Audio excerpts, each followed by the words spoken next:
당신의 일상 속 날씨에 관한 궁금증과 고민을 해결해 드립니다. TMI 날씨. Thanks much information. 네, 안녕하세요. TMI 날씨를 진행하는 MC 황미영입니다.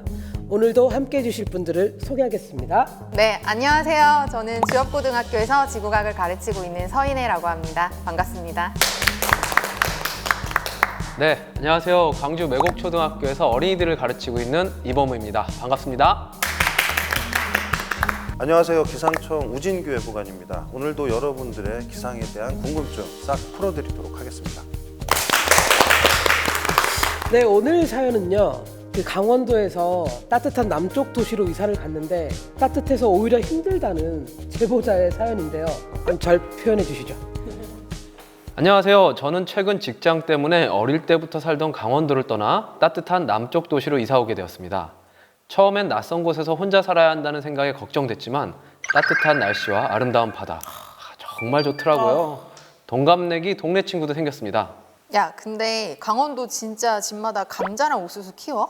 야, 진짜 좀 그런 거는 지역에 대한 편견이야. 어이없어. 아니, 그래서 키우냐고 안 키우냐고. 이게 그게 진짜 억울하거든? 근데 또 키우기는 키워. 아니, 설마 했는데 진짜네. 그럼 강원도는 겨울에 눈도 맨날 내려? 아, 눈이야 뭐 그냥 일상이지. 아, 그러면 눈을 매일 볼 수 있겠네? 진짜 좋겠다.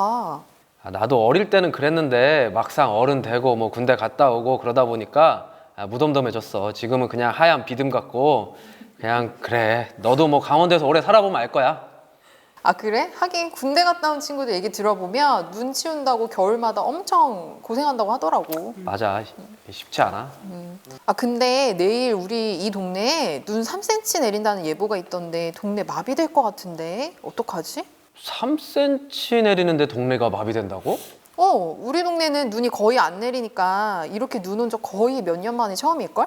그 사람들 차에 그 스노우 체인도 없을걸 아마? 우리 엄마도 내일 눈 때문에 운전 못할 것 같다고 그냥 걸어서 출근하신다고 하더라고.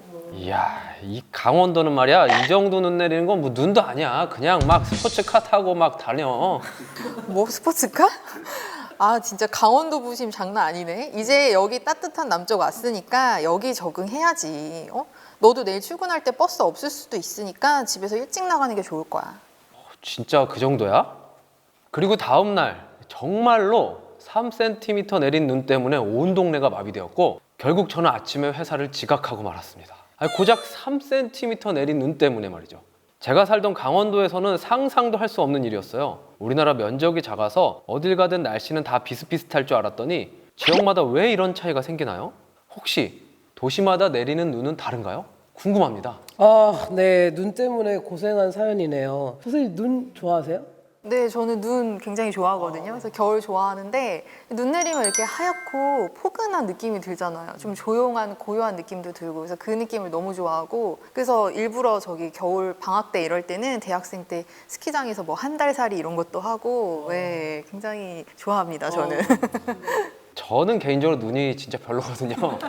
아까 사연처럼 군대 갔다 온 이후로 안 좋아진 것도 있고 또 학교에 있다 보니까 눈이 오면 아이들이 이제 안전을 위해서 통학로를 이제 쓸거든요. 그래서 뭐 힘든 것도 있고 한데 눈이 저는 밤에 많이 온 건 괜찮아요. 이런 대설 같은 거 예보관님 예측이 어렵나요?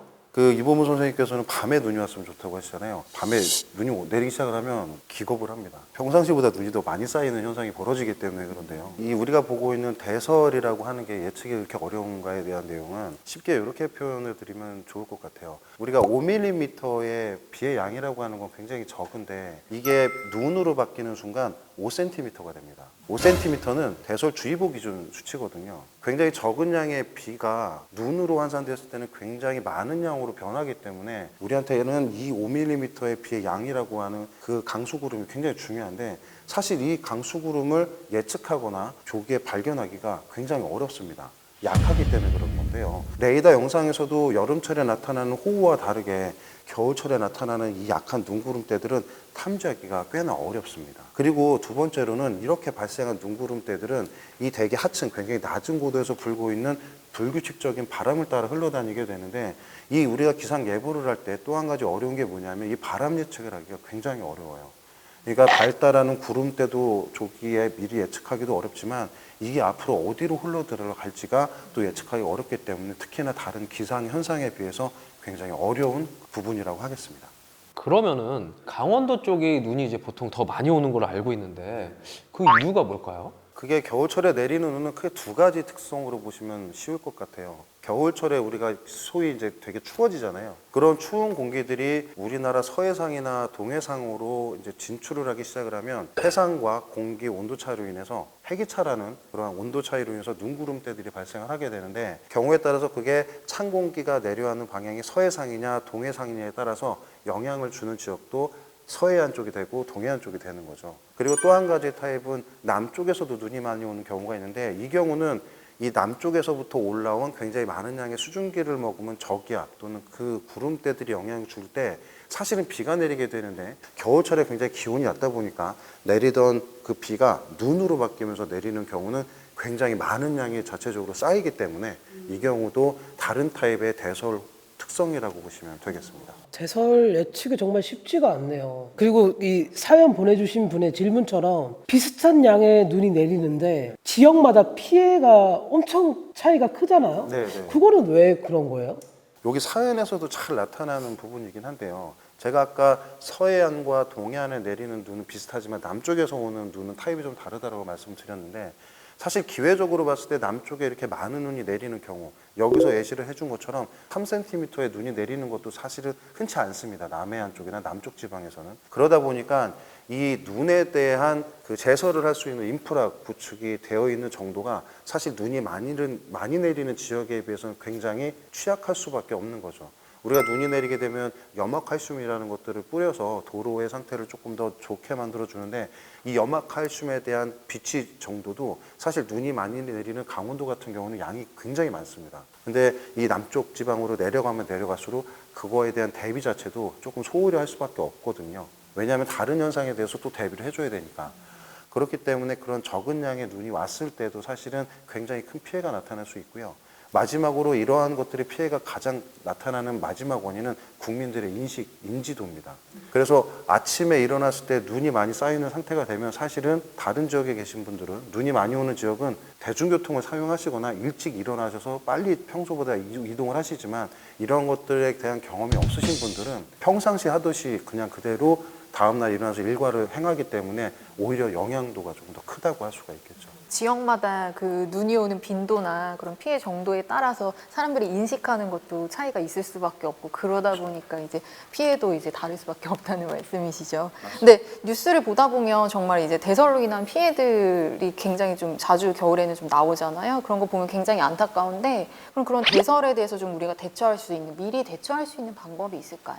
일단은 이 겨울철에 나타나는 이 폭설 또는 대설에 대한 부분은 사실 우리가 상상하는 것보다는 그 피해 정도가 굉장히 심각합니다. 우선은 가장 대중적으로 느끼는 게 이 도로를 생각할 수가 있는데요. 생각을 해보시면 밤새 내리던 눈으로 인해서 고속도로가 정체가 되고 거기가 차단이 되게 되면 밤새 내내 굉장히 추운 곳에서 차 안에 갇혀 있는 경우가 발생을 하는데요. 실제로 과거에 이런 현상이 발생을 했었습니다. 그래서 동사 직전까지 갔던 그런 상황도 있었고요. 두 번째로는 눈이 지붕이나 이 건물 구조물의 상부에 쌓이기 시작을 하면 그 하중이 엄청날 정도로 굉장히 무거워집니다. 그래서 눈이 그친 다음에 그 눈을 치워주질 않으면 눈이 녹는 과정에서 이 구조물 자체를 붕괴시키는 주요한 원인으로 작용을 하기 때문에 이 시설물 붕괴에 대한 대비도 굉장히 필요한 상황이고요. 세 번째로는 그 어떤 특정 지역을 오고 가는 그 교통망을 마비시키기 때문에 일정 마을이 고립되는 경우들도 있습니다. 그래서 이러한 경우들도 항시 매시적으로 사전에 이러한 부분에 대한 취약한 지역이 있는지 도로가 있는지를 꼭 확인하셔서 항상 그 눈에 대한 취약점들을 조금 보완해 주시는 게 굉장히 중요합니다. 어떻게 확인할 수 있을까요? 지금 기상청에서 발표하는 그 대외적인 정보들은 우리가 흔히 알고 있는 통보문, 정보문, 날씨 해설 정보문들이 있는데요.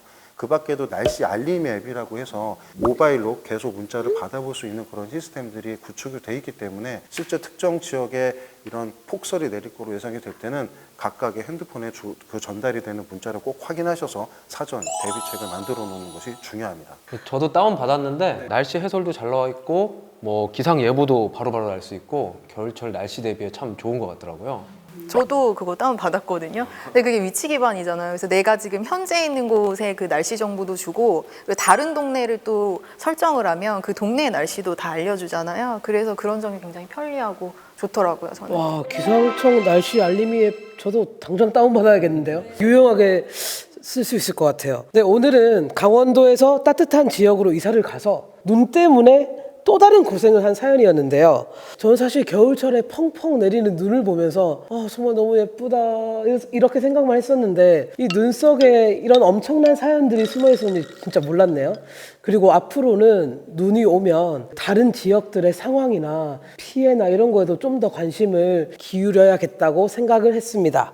네, 그동안 폭염, 지진, 한파 등 TMI 날씨를 통해서 다양한 기상과학에 대한 정보를 알아봤는데요. 여러분들도 정말 많은 도움이 되셨으면 좋겠습니다. 그러면 다시 한번 함께 해주신 이 두 분 선생님과 예보관님께 감사드리면서 저희는 다음에 더 재밌고 좋은 영상으로 돌아오겠습니다. 그럼 안녕!